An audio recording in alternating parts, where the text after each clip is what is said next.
I didn't think it was possible, but Game Freak managed it. They created the most generic, bland action game in human history, Beast of Reincarnation. If you've been watching the channel for any significant amount of time, you know I have a high tolerance for mediocrity, and yet I had to quit this thing after 5 hours. I seriously couldn't stand to play it anymore, because at least bad games are interesting. They find a way to entertain me, whether it's the bad writing or the extreme janky glitches.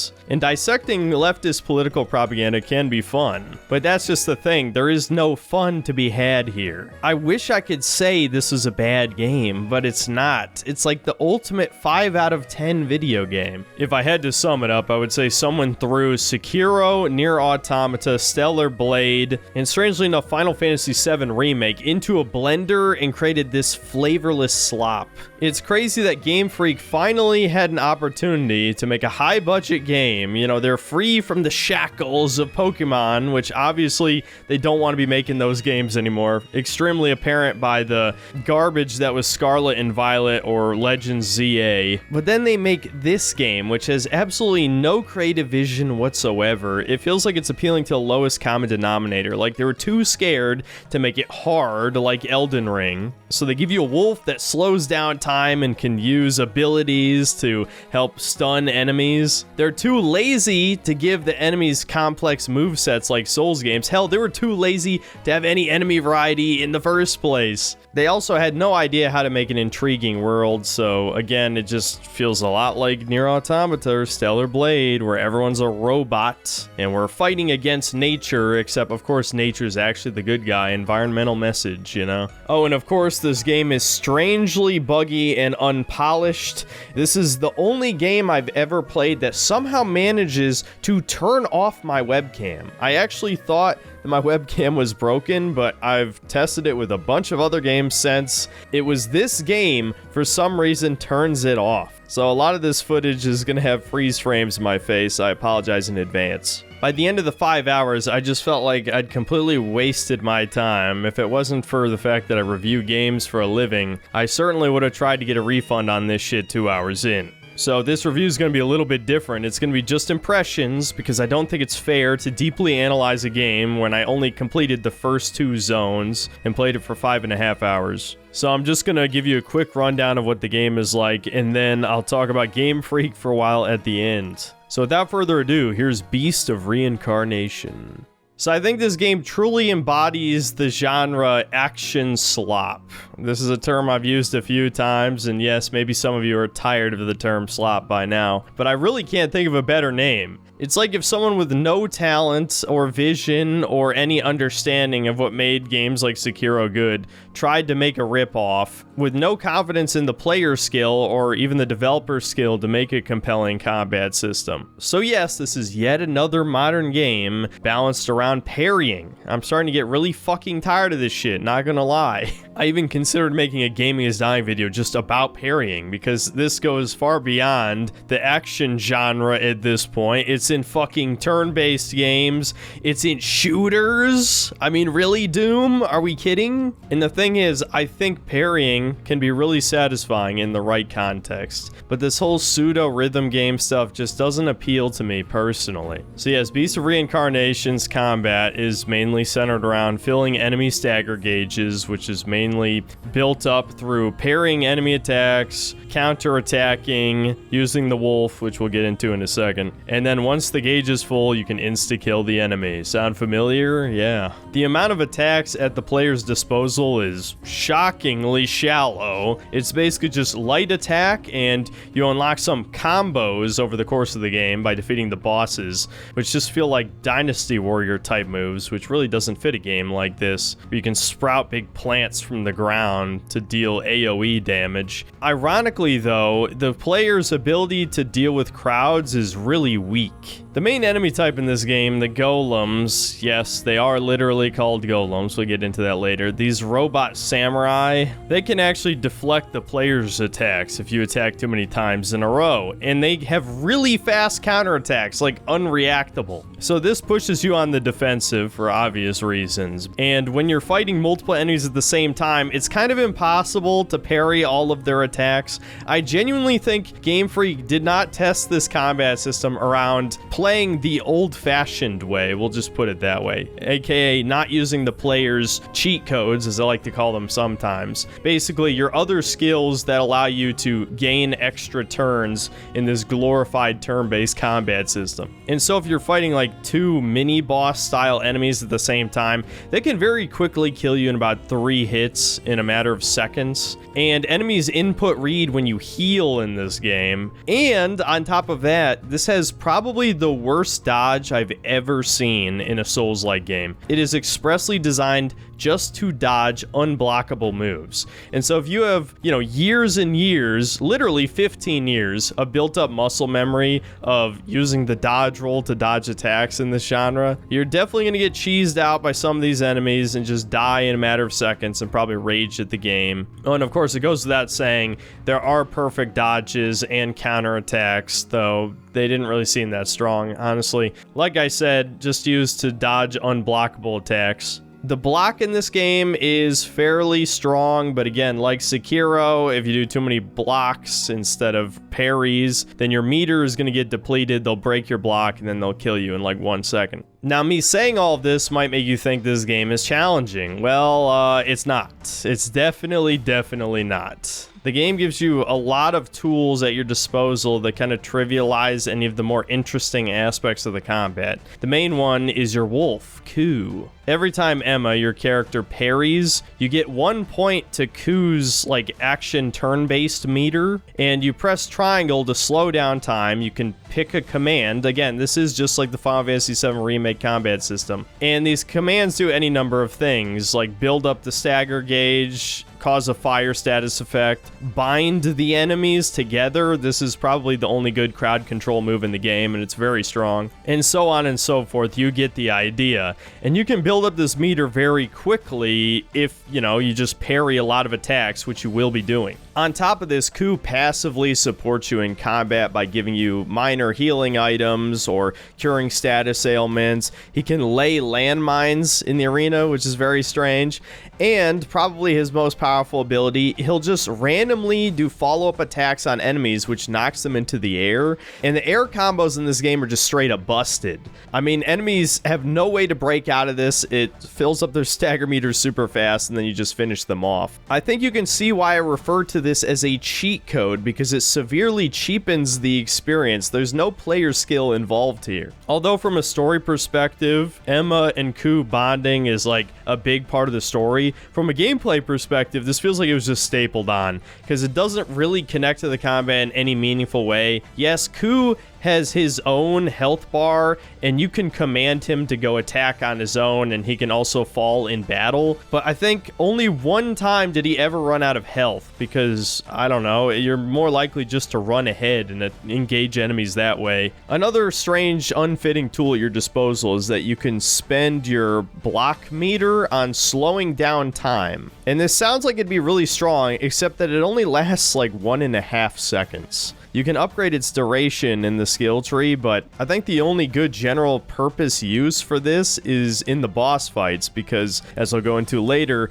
strangely the bosses have really long recovery times in between attacks, giving you plenty of time to do a full combo, unlike most modern Souls-likes. Ironically, the mini-boss enemies, whatever you want to call them, the stronger samurai bots, will just deflect your normal attacks, or basic attacks barely fill up their stagger meters. So you'll try to do this slow down time trick, and by the time you get off one of your Dynasty Warrior style combos, they'll just immediately hit you and you'll lose half of your health or more. Oh, and that's not even to get into the various different jank elements. The lock-on in this game is fucked. Sometimes it'll just lock on to the furthest target away from you instead of the one directly in front of you. Sometimes your heal and block just won't come out. I don't know if this is an issue with input delay or maybe getting trapped in other animations you can't cancel out of, but I can never quite figure it out, and the heal is just jank, trust me. I mean, you'll be standing completely still and have to press up on the D-pad 5 times. I don't think I need to explain why that's bad, considering how easy it is to die. Then, of course, we have the other layer of combat, stealth and ranged. This kind of felt a little bit like Shadow of Mordor to me, where you have a crossbow and a normal-ass bow. This is obviously one of the other ways you can deal with multiple enemies, is you could headshot the annoying archer enemies from far away. You can also use this as a form of stealth killing. Speaking of which, stealth and traversal are kind of tied together.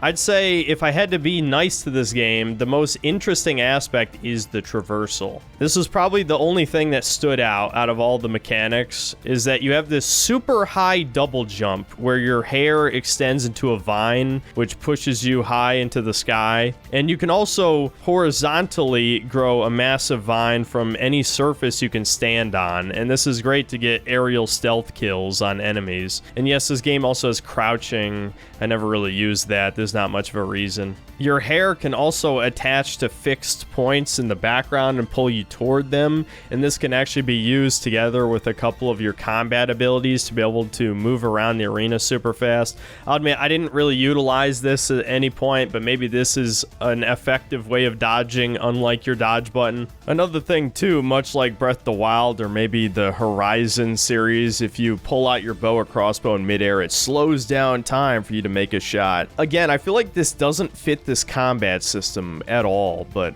it's another tool at your disposal that you could probably abuse. And that's pretty much it for the combat. Almost every single encounter in this game is exactly the same because there's so few enemy types. Over the course of 2 entire zones, I think I only fought like 8 robot enemy types and maybe 5 animals tops. If you include variations, maybe you could add 3 more to that list, but that's it. That is pitiful for a Souls-like game. Especially when the first zone, the tutorial area, is like this big sandbox where you can explore around, and you're just fighting the same 3 enemy types over and over and over again. It feels really repetitive really fast. And you'd think maybe the one benefit of fighting the same enemies is that you would get better at fighting them and then like perfect parry all their moves. Yeah, no, this combat system is fucked in a way that's hard to describe. The pacing of enemies attacking is just wrong. It's not like Elden Ring where they do super long delayed attacks, other than the bear has one, but you can just block it, so it's not really a big deal. No, it's more like the opposite direction, where half of the enemies have a blindingly fast attack that has almost no telegraphing. And so if you're a 30-year-old unk and your reflexes are slowing down, you're gonna get killed quite a few times just because you can't react in time. It doesn't feel skillful in any way, and it's just not that fun to fight these enemies because you do so little damage to the mini-boss ones that filling up the stagger meter is the only thing that matters. I think almost every time I died in this game, it's just because I refused to abuse the wolf, because it's clear that that's how you're supposed to play the game, is just spam his moves. Oh, and of course, we can't talk about a Souls-like combat system without talking about the bosses. This is the only game in this genre where the bosses are significantly easier than the gank squad encounters. I actually couldn't believe it, but I first tried every boss. And honestly, that would be fine if this game isn't supposed to be hard, but like I said, if you fight 2 mini-boss type enemies at the same time, you can die in a matter of seconds. But then the bosses are actually well designed in comparison to the normal enemies. Their attacks are actually really well telegraphed, so if you fuck up the timing, it's obviously your fault. I will say they are definitely too easy, and that is mainly just because they only have like 3 attacks. That's another massive blunder. I mean, how the hell does like a basic Flame Hollow from Dark Souls 1 have more attacks than a fucking boss in Beast of Reincarnation? That just makes no sense. And for at least the first 2 zones that I played, the major boss of the area is fought twice, with the second time it has 2 forms. And the second form only added like 1 new attack. I'm not even joking. So it didn't even really change anything except double the boss's health. I don't want to go into too much more detail here, but just note this combat feels like utter slop. Between the fact that you can cheese enemies with arrows, cheese them with the dog,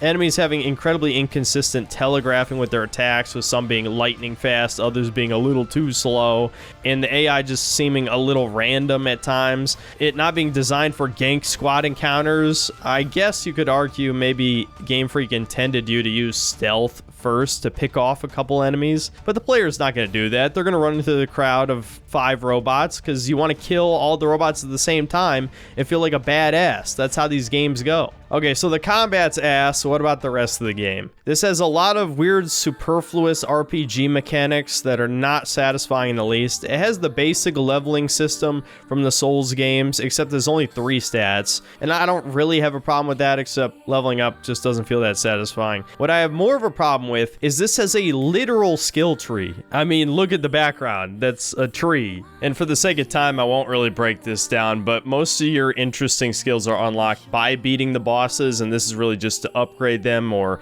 unlock other passive abilities or increase some stats of some kind. You get the idea. Not really a noteworthy skill tree in any way. There's also crafting, which I hate in every video game. At least it seems to be fairly simple here, though you have to gather cooking ingredients. Yes, cooking is another thing to boost your stats. I don't like that either. You can upgrade your equipment. At least that's simple enough. You just have to upgrade the robot walker to unlock the different levels of reinforcement, and then it just costs money. And I don't know if this is because I pre-ordered the game, but I had like a fuck ton of money at the beginning, so that kind of feels like pay to win. The level design is questionable. Like I said, the first zone is a mini sandbox, and I explored most of it and barely found any interesting items. The different weapons you can find all have these very inconsequential abilities attached to them that activate when you parry, like deal 3% more damage for 5 seconds. Yeah, that's dog shit.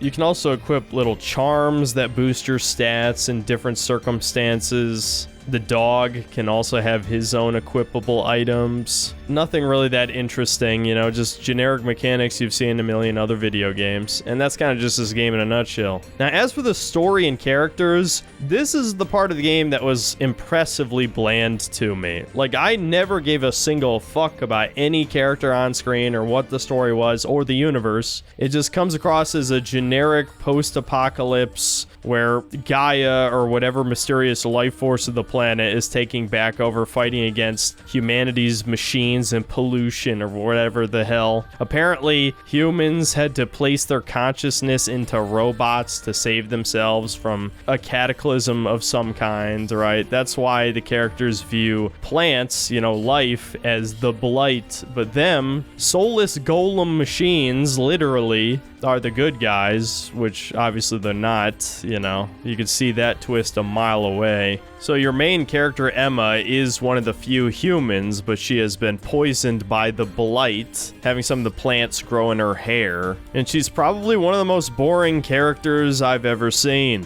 And yes, that is a plot point, that humans sacrifice their emotions. I'm sure that's tying into the theming as well. And it makes for an incredibly bland protagonist, and I don't even mean that in a sexual way. I don't care that she doesn't have giant tits, wide hips, huge ass, etc., etc., though those would probably help. She just looks boring. And if you're gonna have a blank slate protagonist, here's a little tip. Don't make them talk all the time. For some reason, Game Freak thought it'd be a good idea to have all the other characters constantly engage Emma in conversation. She just has this dead-eyed Teasmo look and always responds with like 2 or 3 words tops, which just gets really old really fast. There's other characters. There's like a little girl, there's an old man, there's a ghost of a young girl, there's other characters with animal companions. But really the only one worth talking about is the wolf Ku, or more specifically, his relationship with Emma. Okay, I am not reading into this, I swear this is not like my Tears of the Kingdom review, but they definitely had some You Just Know vibes going on here. Not only did Game Freak rip off James Cameron's Avatar with like the hair connections, which I want to remind you, that's how the Na'vi had sex. She also showers with the dog, which I don't even know how they both fit in there. And the way she pets the dog, I know is supposed to come across as autistic, but it looks more like she's looking lovingly into its eyes. Well, in her emotionless Teasmo way, anyway. The only defense I can mount for this is Emma's not a white woman, so maybe it's completely platonic and normal, but I have my doubts. And this is obviously not meant to be a very structured review, but just to get into other complaints with the game, it runs like shit, like many other modern games, no big surprise there. It has really bad pacing for a Souls-like game. In the first chapter, there's a bunch of flashbacks, which are movie game segments where you run in a straight line. And the second major boss, which happens in the flashback, is an absolute joke.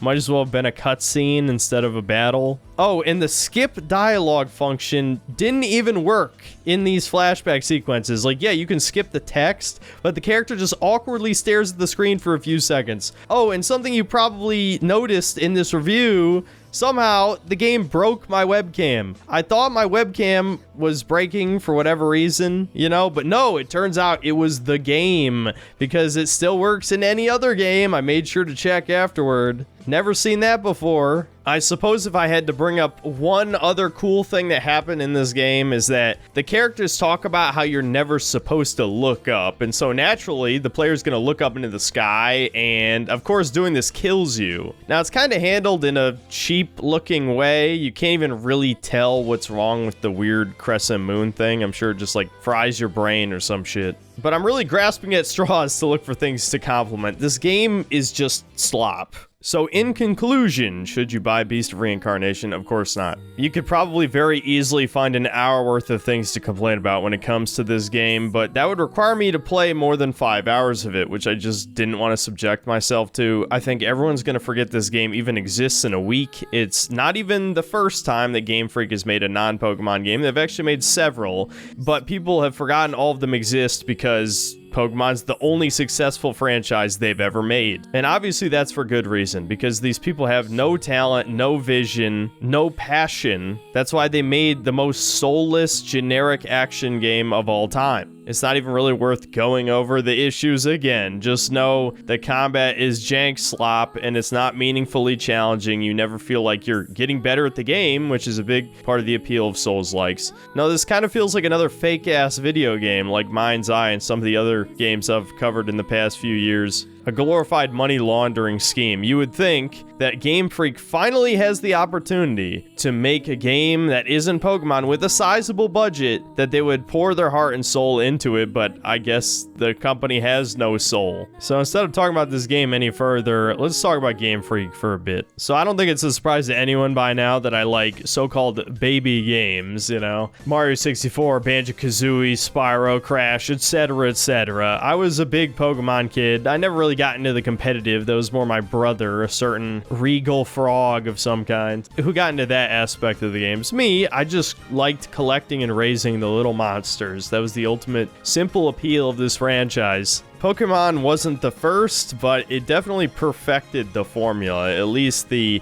emotional investment part. The art design of Pokemon was top-notch. And unlike many other games in the genre, you're actually heavily incentivized to raise the same handful of monsters from start to finish. I've played a lot of Pokemon clones over the years, and all of them tend to make your best buddies disposable in some way, whether you're literally fusing them together, or feeding other monsters to them, or evolving them and then unevolving them and then evolving them again. Or in the case of the indie ones, they usually have horrific art design because the artists are either mentally ill or furries or both. It's really telling that the only real competition to Pokemon has been Palworld, which isn't even in the same fucking genre and shamelessly rips off the art style. So maybe it was purely by accident that Game Freak created this perfect formula and also had Ken Sugimori's art to carry the early generations. But the real issue is that Game Freak never innovated the formula. They just added more and more gimmicks. Gimmicks that usually completely trivialize the game. But for 99%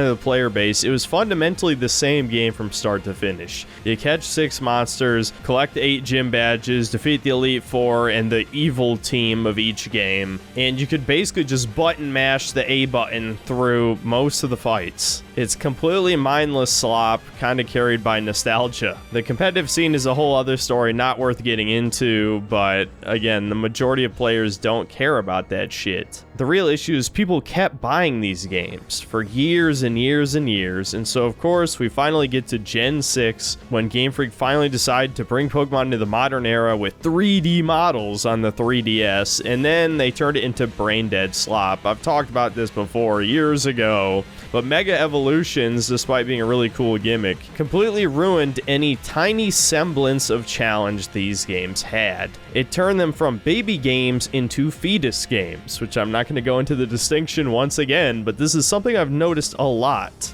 With children's games these days, there's no such thing as family-friendly video games. It's now games explicitly for children and games for adults, which children also play. And obviously this applies to all kinds of media. I could talk about children's cartoons and films and stuff like that, but when it comes to video games specifically, I'm usually talking about challenge. Yes, writing for kids is also pretty embarrassing. If you've been watching any of my streams in the past month, you've probably seen a bit of Skylanders, and holy fuck, I kind of feel bad for Zoomers because it is nothing compared to the games we grew up with. But the real issue is that it is just fundamentally unengaging because of how brain dead easy it is. Yes, you could make the argument that Pokemon Red and Blue are not that difficult, but compared to everything Gen 6 onward, it might as well be Dark Souls. If it wasn't for the fundamental core concept being so strong of capturing these creatures, raising them, getting attached to them, all that stuff, these games have absolutely zero appeal these days. There's nothing fun about just mashing the A button to win every single fight. But people will still buy this garbage anyway because of the Pokemon brand name. It's pretty sad that no matter what your politics are, we can all agree that Scarlet and Violet was pretty much a dog shit video game. Looks like shit,